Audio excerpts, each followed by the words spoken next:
دختر خوش اومد به یک ویدیوی تر و تازه از طراق کوه. جایتان خالی. امروز هم کس شنبه آمدیم در این کوه ها. واو چه پرنده ای تاید و راید است. نامش نمیفهم چی هست نیست. بالاخره اگر بلد بدی کامنت کنه. خب طبیعت آجی میبینی نه چی یک هوای صاف است مثل شیشه.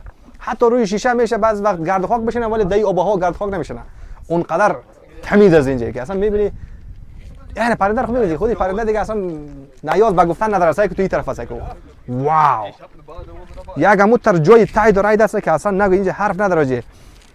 پوه اگر میخوایی که در این کوه بیایی در این ناف طبیعت اینجا از منظره و از این کوه لذت بری یک ذره از چربیای بدن دم یک ذره او شوه ناشوه کافیه در این کوه بیایی وگرنه در شهر و بازار بدر نمیخوره. شهر و بازار بیگردی فقط تمام پولای خود از میده.